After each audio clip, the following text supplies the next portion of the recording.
All right, coming up, police have given the assurance that they will take responsible steps to ensure that protests in tomorrow's national shutdown are peaceful. We also speak to Dr. Jennifer Molwantwa, CEO of Water Research Council. This comes ahead of World Water Day to be commemorated on Wednesday.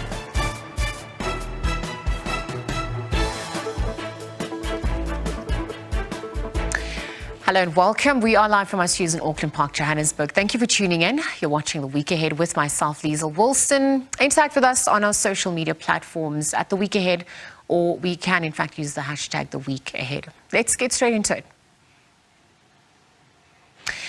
First up, presidential spokesperson Vincent Magwenya is currently briefing the media on the president's public program for the week. Magwenya is also expected to utilize the media briefing to address topical issues of public and media interest. Let's take you live there. A recently held cabinet meeting chaired by the president just 4 days ago reflected on government's clarity and urgency in addressing these priorities.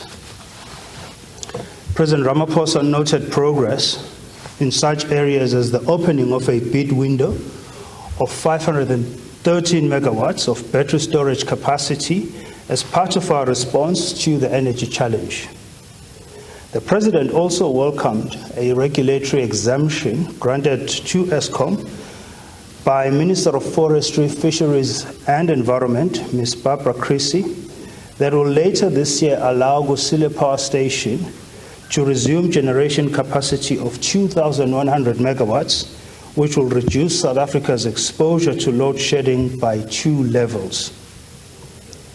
The President has praised the signing of a memorandum of understanding between the automotive company Stellantis South Africa, the Industrial Development Corporation, and the Department of Trade, Industry and Competition to develop a new vehicle manufacturing facility in South Africa.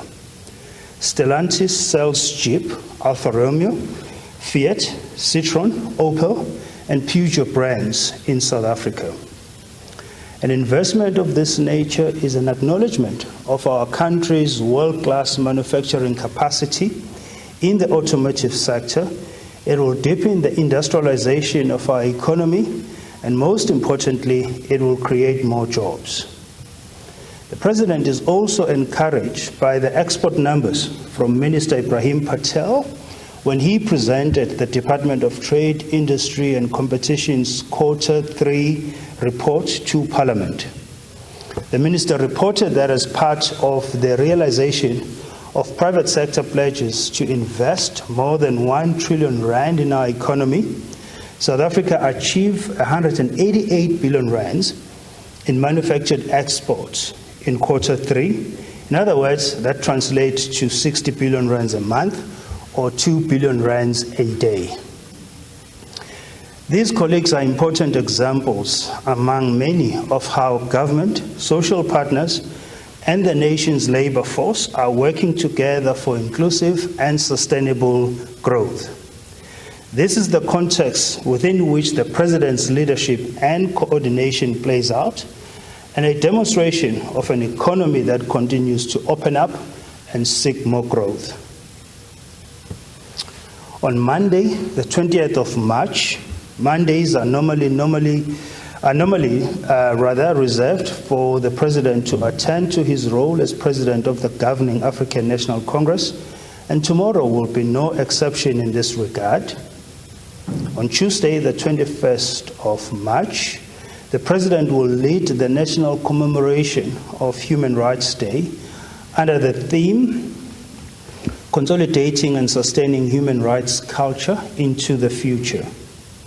The history of Human Rights Day is grounded in the Sharpeville massacre that took place on the 21st of March, 1960, where apartheid police killed 69 anti-apartheid protesters. Human Rights Day also honors the 35 people who were killed on the 21st of March in 1985 when apartheid police targeted community members after a funeral in Langa, Uitenhage. As part of the democratic dispensation, South Africa observes Human Rights Month to promote the respect for basic human rights for all and restore and uphold human dignity in line with the Bill of Rights. This period also honors those who fought for liberation and celebrates the many rights guaranteed under the Constitution, which are the basis for building a united and inclusive, non-racial and non-sexist, prosperous society.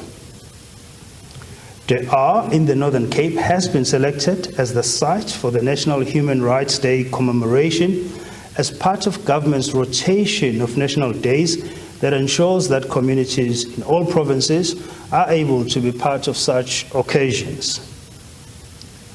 On Wednesday, the 22nd of March, the President will chair a meeting of the National Security Council as part of government's regular cycle of assessing matters of national and international security. These deliberations allow security services to take decisions and act in ways that keep us safe in our homes, streets, and workplaces, and that allow our economy to move forward in the way that we illustrated earlier. Wednesday will also mark the beginning of a historic visit with the arrival of His Majesty King Philippe and Her Majesty Queen Matilda of the Kingdom of Belgium in South Africa. This will be the first state visit to South Africa by the Belgian monarchy.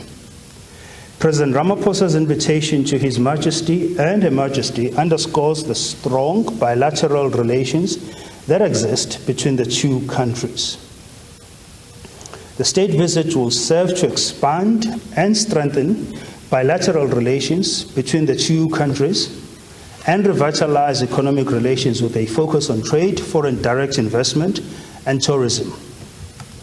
South Africa and Belgium are also pursuing cooperation in renewable energy and in particular green hydrogen. Belgium is one of South Africa's most important economic partners, and many of South Africa's exports enter Europe through the port of Antwerp, which is the second largest in the European Union. South Africa enjoys a very healthy trade surplus with Belgium, with organic chemicals as the key export, followed closely by diamonds and motor vehicles. Belgian companies are also significant investors in the South African economy. Belgium is traditionally among the 10 major sources of international tourists to South Africa. This bilateral economic activity sustains South African and Belgian enterprises and sustains jobs and livelihoods for thousands of South Africans in sectors that produce goods and services that are of value to Belgian investors and visitors. Relations between South Africa and Belgium are managed through a joint commission that meets at the level of deputy foreign ministers.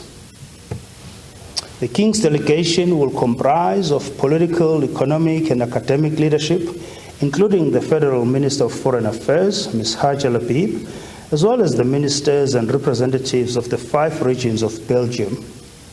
The program of the monarchs will include official engagements with President Ramaphosa and members of government, as well as visits to Johannesburg and Cape Town, where they will engage with academia, business, civil society, and visit historical and cultural sites. On Thursday, the official welcome ceremony of the Belgian state visit will take place at the Union Buildings from 10 a.m., while a South Africa-Belgium business forum will take place on the same day at the CSIR in Brumeria, Pretoria. Business forums are platforms where private and public sector leaders and representatives are able to explore mutually beneficial opportunities, and where, as the President and Minister Patel always say, businesses are able to advance from contact to contract. The President looks forward to this visit as an occasion for deepening strong ties between South Africa and Belgium as an important European and global economy. On Tuesday, the 28th of March, the President will address the localization dinner function of the proudly South African Buy Local Summit and Expo. The Buy Local Summit 2023 highlights sectors that impact positively on the economy and job creation, including furniture, agro-processing, fast-moving consumer goods, clothing, textiles, footwear, and leather. At the dinner, the President will interact with CEOs and captains of industry who will report on existing localization activities and pledge further escalation of localization within their company's procurement choices. And on Thursday, the 30th of March, the President will brief the National Council of Provinces on issues raised by members and questions for oral reply. And that brings us to the end of the President's program for the period ahead, and I'll be happy to take any questions. Thank you. Samgelo.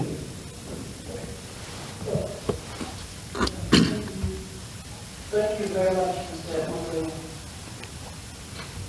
I saw Cabinet Building that security and entitlement. One of the things I involved. I saw high-risk presence and also saw some members of the South African National Defense Force. Are these security measures put in place for tomorrow's planned, quote-unquote, national shutdown of the economic freedom fighters?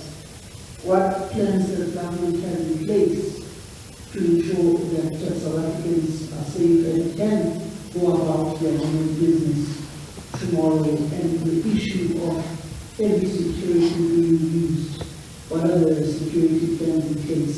Then on an international aspect, the International Criminal Court has just ruled that Russian President Vladimir Putin must be arrested.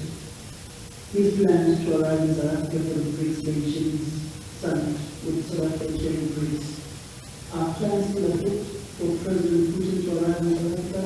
With government not foreseen an Omar al-Bashir situation unfolding all over again, challenging the era of former President Putin? Thank you. Thank you, Samgelo. Tomorrow there is, as far as we understand, a planned protest. Individuals have been going around different parts of the country inappropriately and illegally instructing businesses to remain closed for tomorrow under the guise of the so-called shutdown. The state has a responsibility to protect critical infrastructure. The state has a responsibility to ensure that citizens can go on about their day tomorrow in a normal way, and when doing so, that they are safe and that they are not subjected to any anarchy or any form of violence. The President has stated that as much as the right to protest is guaranteed and protected under our Constitution, equally, that right is not absolute, and that right is not a ticket to any form of anarchy or violence or disrupting and interrupting other people's rights to go on with their lives. The security presence that you refer to is part of a broader exercise of ensuring that critical infrastructure as well as key government installations are protected in the face of threats that have been continuously been made in the build-up to tomorrow. With respect to the ICC, we note the reports on the warrant of arrest that the ICC has issued against President Putin. It remains South Africa's commitment and very strong desire that the conflict in the Ukraine is resolved peacefully through negotiations. We are, as a government, cognizant of our legal obligation. However, between now and the summit, we will remain engaged with various relevant stakeholders with respect to the summit and other issues related.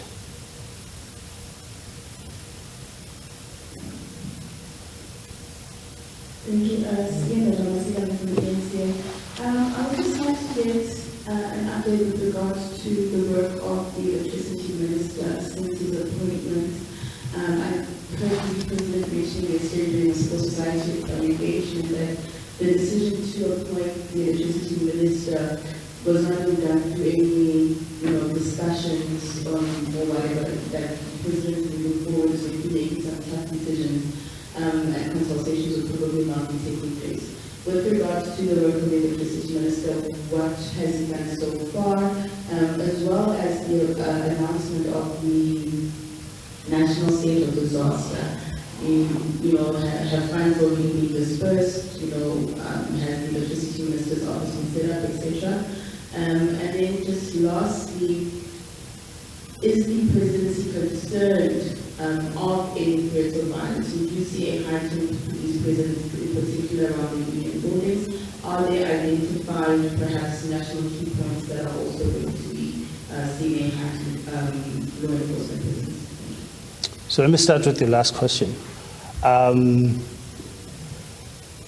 The president has directed law enforcement agencies to ensure that citizens' rights are protected with respect to those fellow South Africans that want to carry on with their normal business tomorrow.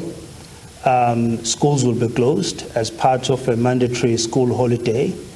It is almost a long weekend type of period we're going into because of the holiday on Tuesday, and some people will take leave and travel. The football calendar locally, as I understand it, is on an international break, but I stand to be corrected. And so, as things stand, our expectation is that people will go on about their business tomorrow. However, should there be any individual or individuals or groups that are hell-bent on creating any form of anarchy, who are hell-bent on disrupting the normal flow of business and life tomorrow, the expectation is that the security and law enforcement agencies must act accordingly and in accordance to the law with respect to the protection of national key points. They will be protected as they're always protected, as I've said, and there will be a focus with respect to the protection of critical infrastructure. It is our hope that those who decide to protest will exercise that right with a degree of responsibility, and they will do so with a degree of respect for other people's rights to carry on with their lives. With respect to the work of the Minister of Electricity, he has hit the ground running. He has engaged a number of stakeholders, from business to civil society.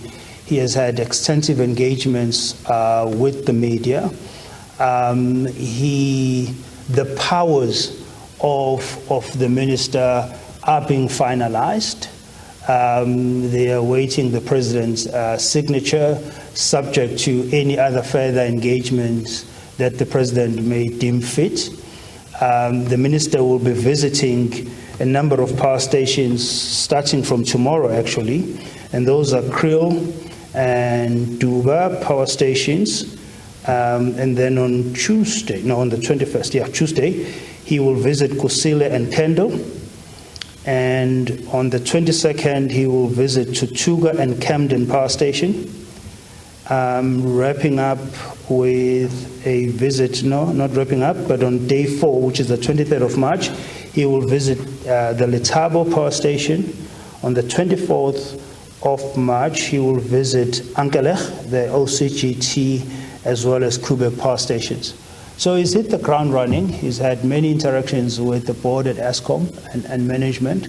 And now he will be on the ground interacting with other levels, critical levels, with respect to maintaining our power stations, also with respect to looking at solutions going forward that will ensure that we have a sustainable supply of electricity and we can reduce the severity of load shedding and ultimately end it completely. So that's where we are at the moment. The office is up and running. There are skills that the minister will be bringing in with the assistance from the Resource Mobilization Fund, and that process is already underway. And so far, there's been a very positive reception to the engagements that the minister has held with the various stakeholders that are seeking to partner with government and are also seeking to understand how the minister is going to go about fulfilling his duties. Tsakane, you have a question? We've got a question here from Tando of Business Day. She's asking whether the new Minister of Electricity as well as the other newly appointed members of cabinet have signed any performance agreements with the President. And her second question is partly covered. She asks whether we think that the mobilization of state security forces ahead of the pending protest is an exaggeration, considering that no other protests of the EFF have ever turned violent before. Sorry, just repeat that question, that part about the exaggeration. Does the President think that the mobilization of state security forces ahead of the planned EFF protest is an exaggeration, considering that no other protests of the EFF have ever turned violent before? The President has seen communication and has been informed of communication where airports have been instructed to shut down their operations, where businesses have been threatened with looting and other forms of violence should they continue to open and service the public. Now, in the face of those threats, the security forces are supposed to do what they need to do. That is to ensure that those threats do not materialize, number one. Number two, to ensure the safety of those individuals that will choose to go on about their business.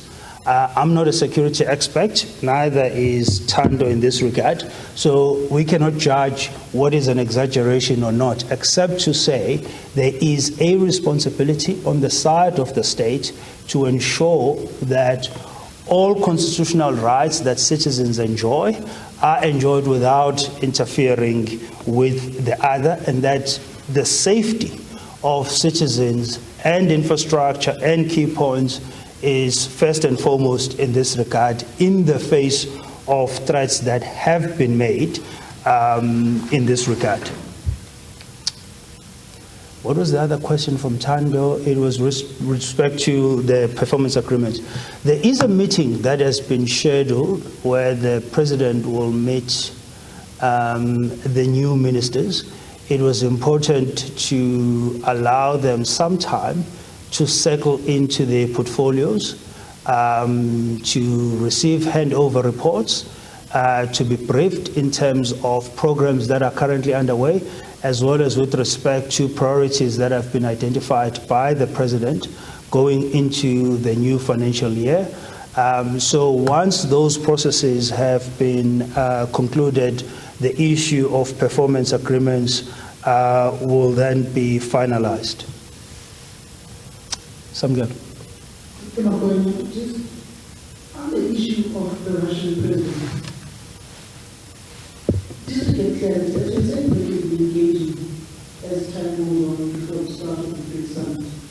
With the possibility of President Vladimir Putin not coming to South Africa, with the President already having signaled to the official opposition leader John Steenhuisen to brush up on his Russian because of signals that Vladimir Putin will be coming to the country, alongside the return of President Lula of Brazil and also President Xi Jinping of China. The non-presence of the Chinese president, the Russian president, does not trump down the significance of the BRICS nations. And also, does this also not speak to the neutrality that South Africa has chosen in the war between Russia and Ukraine, and that should South Africa not arrest Vladimir Putin, South Africa would be in violation of the ICC statute, which they would be in violation when the government fails to arrest President Omar al-Bashir. What is the country's game plan on an international perspective going forward with the new revelations coming from the ICC with regards to the government's position and position and posture in the Russia-Ukraine war, on BRICS, with Russia practically remain the same. So that has to choose and decide whether they are with the new bloc or still with the West. Thank you. So let's just dispense with your last part of your question. South Africa is a sovereign state, and no country, whether friend or foe, can instruct South Africa to choose. We're a country that's guided by its constitution, as well as values behind the constitution, or values that the constitution seeks to inspire as well as enforcing within our society. Samuel, I think your question is largely speculative, because I was informed by officials at DIRCO that even the invites to BRIC heads of states have not been issued. That's number one. So I think, if we engage along those lines, we'll end up just speculating against scenarios that may not necessarily arise. Secondly, in my first response, I said to you, as a government, we are very much aware of our legal obligation with respect to the statute. I cannot speak on behalf of the previous administration and what happened there, but we're very much aware of our legal obligation in this regard. With respect to that conflict and our neutrality, the stance remains the same. That conflict can only be resolved peacefully through the negotiations. And we will repeat that message over and over and over. And President Ramaphosa, in his conversations with both President Zelensky as well as President Putin, has emphasized the importance of engagement, peaceful engagement, for the resolution of this conflict.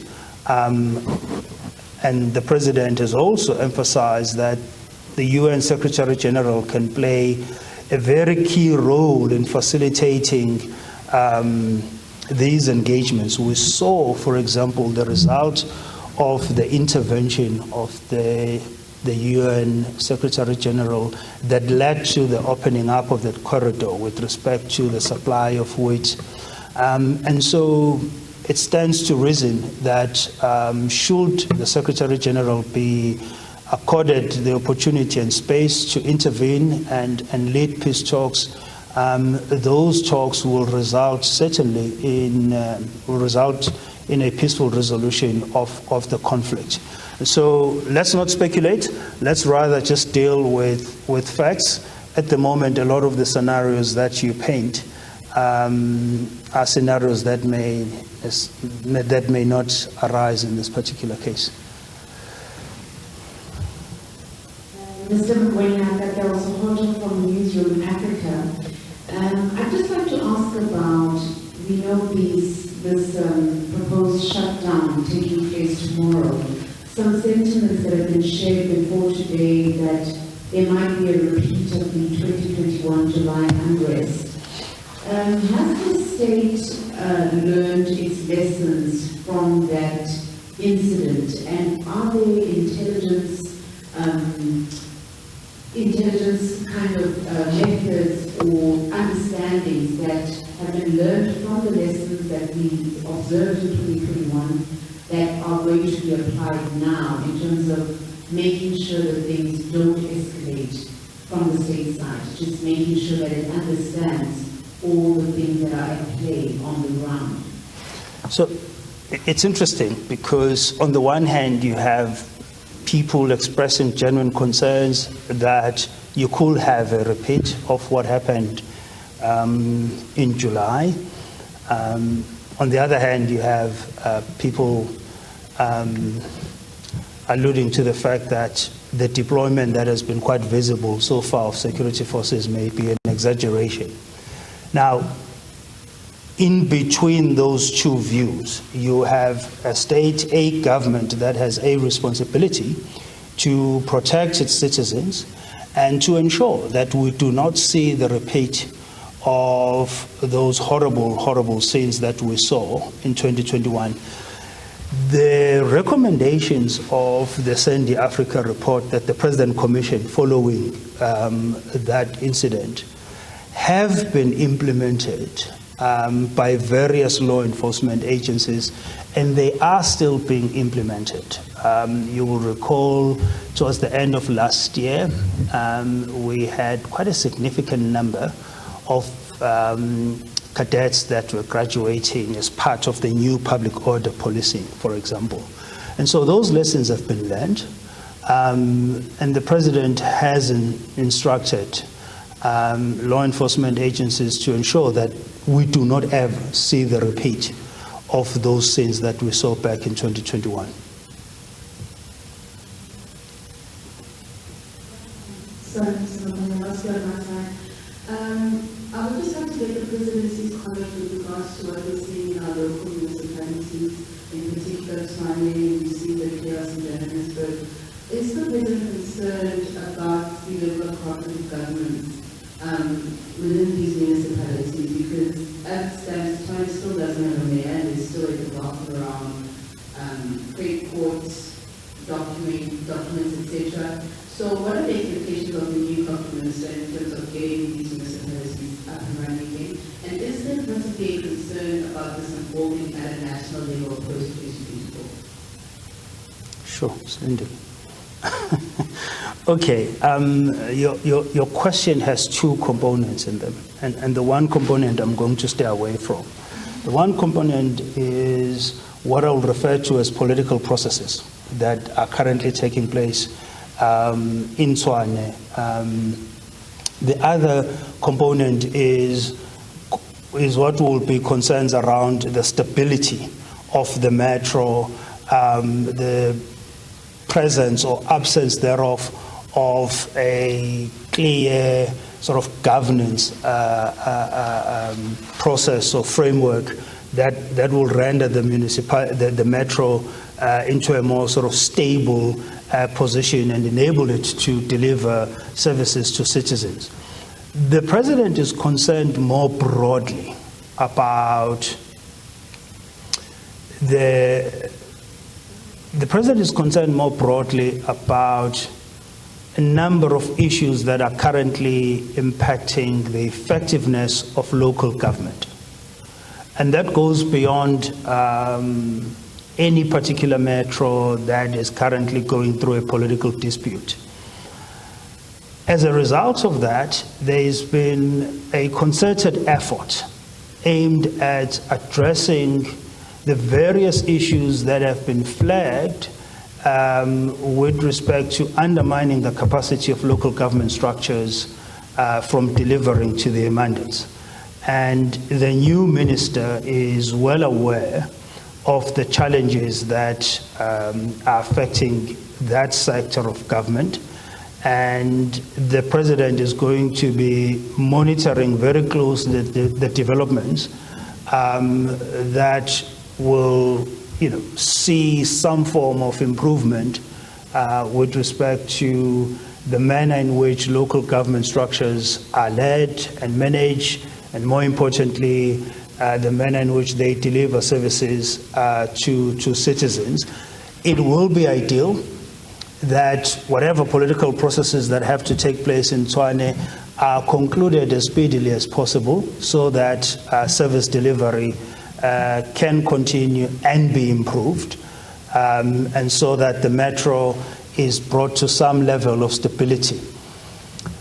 The issue around what could happen in 2024 at national level, that's again a political question that I must kind of stay away from, except I'll say one thing: the President remains confident.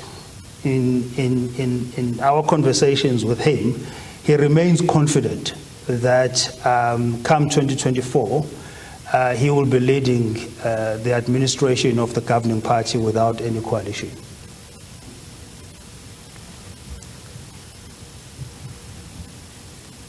Okay, I think that brings us to the end of this media briefing. Thank you very much, colleagues. Have a wonderful Sunday afternoon. Thank you. Right, so there's a live visuals coming through. A presidential spokesperson, Vincent Magwenya, just hosting that media briefing, outlining the president's public program. We also saw that on Tuesday, the president will be leading commemorations in Da'a as the country observes Human Rights Day. On Wednesday, the president's also going to be chairing a National Security Council. We're also seeing the Belgian monarchy coming for a state visit with various delegates. So, again, we'll leave it there for now. It's time for a quick ad break, and we will continue more on the week ahead upon our return.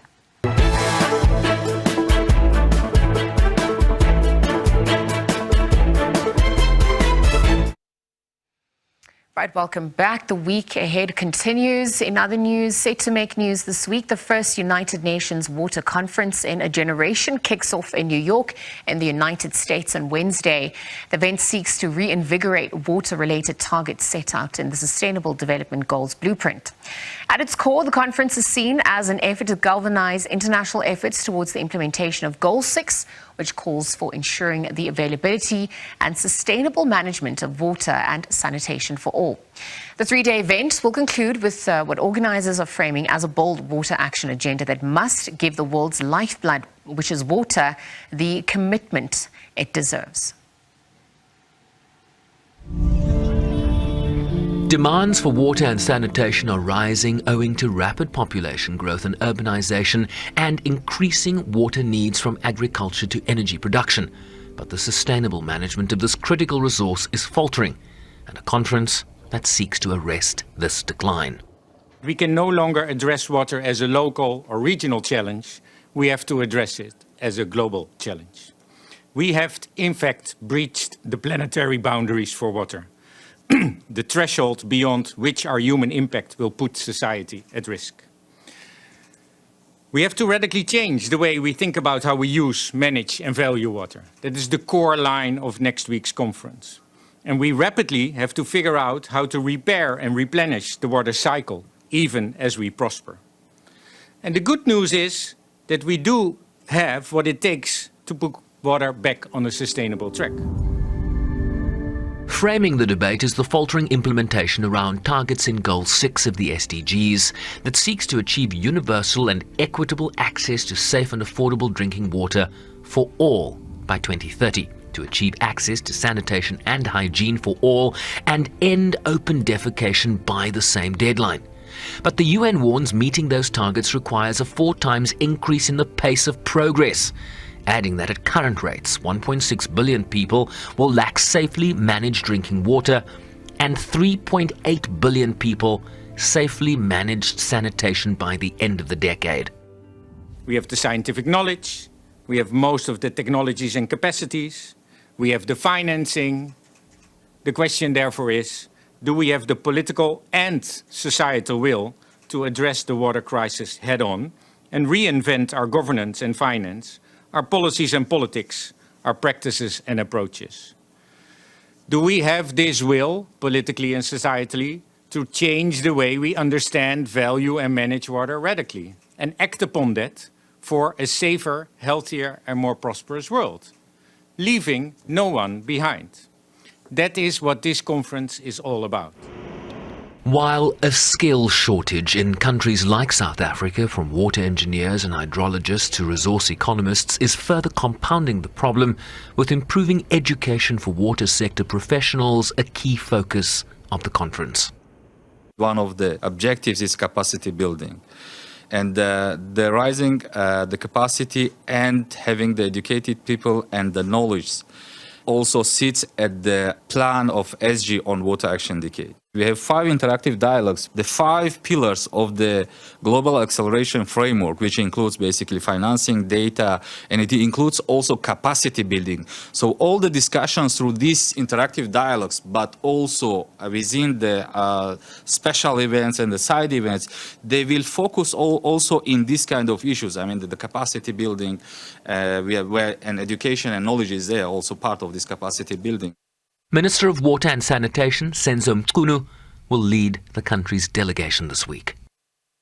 South Africa launched an over 400-page National Water Master Plan in 2019 that seeks to address backlogs in infrastructure investment, institutional reform in water resource management, and financial investments amid continued water shortages, exacerbated by climate change, aging infrastructure, and poor management, often leading to contamination of dams and rivers, not to mention load shedding, which adds additional challenges.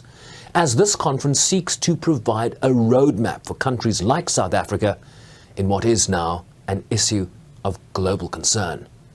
Sherwin Bryceby's SABC News, New York. Right, so World Water Day, observed on the 22nd of March, will focus on accelerating change to solve global water and sanitation crisis. Dr. Jennifer Bolwantwa, CEO of the Water Research Council, weighs in for more. Jennifer, good afternoon. Thank you for your time here on the SABC. Afternoon, Jerry. How are you? I'm good, thank you for asking. I think as we perhaps look at what is also occurring rather the world over, it seems whilst access to water is a basic human right, there are obviously concerns about, the state of affairs when it comes to that. Perhaps you could give us that context. What is the global view on water security and perhaps also the state of South Africa as we observe the day on the 22nd? Thank you very much for that question. As you have indicated earlier, we are off to New York to attend the United Nations 2023 Water Conference, which is actually taking place 45 years since the last one. What becomes important for us to note here is that it is not just any ordinary conference. It is actually a conference where all of us have to put our hands together and to really put action into paper and action to say what exactly are we left with to do to be able to achieve the SDG 6, as you have indicated, which is universal access to water as well as sanitation. And we therefore are participating as South Africa in this United Nations conference. Closer to home, it is an imperative. It is a difficult time, as you've just indicated, around climate change, our extreme weather events, which are contributing to the challenges of water, which is a very finite resource. So we really have to take stock in terms of what is happening in South Africa. I think we must really acknowledge that in the new dispensation, there has been a lot of strides made to ensure that there is universal access to water and sanitation. However, that has not yet been achieved. In some cases, we've got taps that are not so in the household, but closer to households, particularly in rural South Africa. We also note that sanitation, we have got still some old Lapid latrines, and the government has made it, in fact, it's a presidential program that has made it, the president has made it one of his key businesses to make sure that we have universal coverage. We have toilets that are fit for purpose. We've got universal sanitation coverage. So we still are having challenges, and yes, climate load shedding has added to this challenge, but we must say that we are not far off here at home in South Africa. Water and sanitation is a right that is enshrined in our constitution, but we must also remember, as the population and citizens of the country, that all rights come with responsibilities, and therefore how we utilize water from a household level to community level, industries, agriculture, we really have to start saying, how do we become more efficient in the usage of water? Because it is a finite resource and there are challenges in the country. Yeah, absolutely. You've touched on quite a few themes, but in the interest of time, beyond achieving the SDG 6 goal by 2030, as well as, looking or mitigating against the impact of climate change at large, perhaps we could look at using water sparingly and optimally, and perhaps we can explore how South Africa is in fact optimally pursuing its options with regards to that, as we look at the situation on a long-term basis. Thank you very much for that question. I think it's very much important that as individuals, we acknowledge that there are challenges. Sometimes, particularly when we have load shedding, we find that the rate at which water is being produced, particularly drinking water, is not adequate. And therefore, we need to be consciously educating ourselves to say that during those times, we use water sparingly. We talk about at household level how we have got automated sprinklers and all of that. How do we use water? But we know that the bulk of the water in South Africa has been allocated to the agricultural sector. And at the WRC, in the research that we have been doing, we have made some strides in production, and we continue to do that in order to inform policy and to advise the Minister and the Department of Water and Sanitation around the regulations that we must put in place to ensure that there is sustainable water usage in the agricultural sector and in all other sectors. Jennifer, we seem to be having some technical disruptions on your end, but I want to just in conclusion ask this question when it comes to what is happening in South Africa, just on the back of what you've echoed. We've seen some regions and some metros, approaching day zero, and we've seen obviously concerns about that, just also because you've spoken about how it's a basic human right to access water. When we actually look at, what does running out of water actually mean, despite talks of, the dams reaching capacity, etc., how would you contextualize that for South Africa? What concerns also arise on that front? Running out of water means that there will be no life. The slogan of the Department of Water and Sanitation says, water is life and sanitation is dignity, which means that we will not be able to convey our waste. We will not be able to have the basic human needs in terms of water. We will not be able to grow our crops to have food. We will not be able to, bath and do just the basic things. Our industries will stop operating because they need water. Development will stop because we need water. Therefore, the management of water at a local level, where water is delivered, particularly drinking water, becomes very much key. We need to employ the right people with the right skills and give them the necessary tools to be able to manage drinking water properly and make sure that we meet the national standards for all drinking water in all areas. Are you optimistic about the innovation that's come through at this point, given the crisis? We are very optimistic. We are doing a lot of work around particularly non-sewage sanitation. This changes the game altogether, where we can anticipate that somebody living in rural South Africa can actually have a flushing toilet and experience sanitation similar to somebody that would experience it in the urban area. And we have the innovation that will ensure that the separation of the solid waste and the liquid waste, there will be recycling of water. So water will not be a challenge because in some areas we do not have reticulated water, which means that also from those solids, it takes a long time to build up, but also we're looking at how can we then extract from the solids commercial goods such as your fertilizers, and also being able to utilize that for the agricultural and sustainable agriculture at home.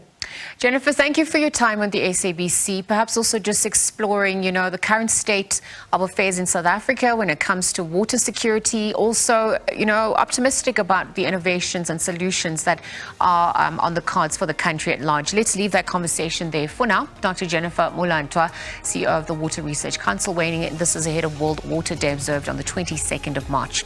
We're going to take a quick ad break. There is more upon our return.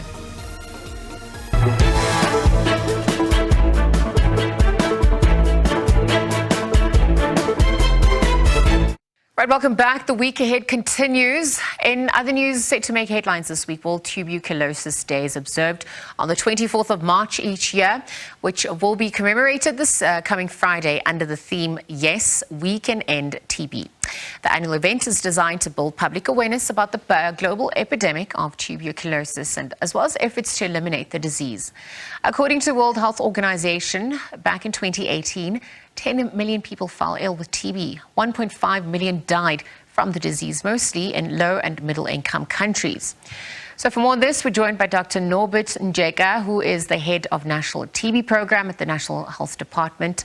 A very good afternoon to you, Dr. Njega. Thank you for your time here on the week ahead. Good afternoon to you and to all the viewers. Right, so we obviously seeing some concerning and alarming stats surrounding TB to date. Perhaps you could talk to, some of the causes of TB and dispel some of the misconceptions around it. Yes, we're really concerned about TB. Like you said, the World Health Organization said that in 2018, 10 million people who contracted TB and 1.4 million died. We know that only 6.4 million were reported in 2021, which means that we missed quite a number, because we know that generally around 10 million people are having TB. In South Africa, we do have approximately 304,000 people, 10,000 people with TB every year. We can only find 200,000. Like last year, we found 218,000 that we put on treatment. So it is concerning, because we miss people with TB, almost 100,000 a year in South Africa, and those people that are missed infect others, and the cycle of transmission continues. That is why we're struggling to end TB. Also, it's difficult to link all those that are diagnosed with TB to care. We struggle to keep them in care, and our prevention also needs to be improved. So those are our key challenges. Yeah, we're speaking about, diagnosis, prevention, treatment. Worldwide, TB is still the 13th leading cause of death, the second leading infectious killer after COVID-19, just above HIV and AIDS. We need to explore some of those contributing factors. How do we also prevent it? But I also want to look at how the impact of a decreasing funding has perhaps exacerbated the situation. Yeah, funding is a big problem for TB globally. And you would know that we had COVID in 2020, and within a year, there was a vaccine, and today we are having less trouble with COVID because of vaccination. So the challenge with TB is that it's an old disease. It's been there for centuries. There's no vaccine because there's never been huge funding, for example, to cover vaccine production, which is very expensive. But you also have other sorts of issues. For example, TB is a social disease. It's more of a social disease than a medical disease. People who suffer TB have also loss of income. We know that in South Africa, 56% of our people with TB suffer catastrophic costs. They have to spend more than 20% of their monthly income on TB. Treatment is free in government, but they have to travel to those clinics. They buy themselves food supplements and all sorts of things, and it puts them at a bigger risk. We know that HIV is driving TB in South Africa, but we also need to improve social conditions to begin to deal with some of these issues, but improve prevention as well. Just in conclusion, and very quickly, when we look at the road ahead, the theme is yes, we can end TB.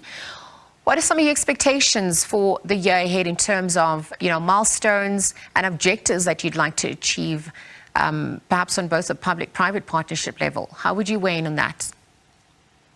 Yeah, moving forward, what we really want to achieve next year is to build on the successes of this year, that because our financial year ends 31st March.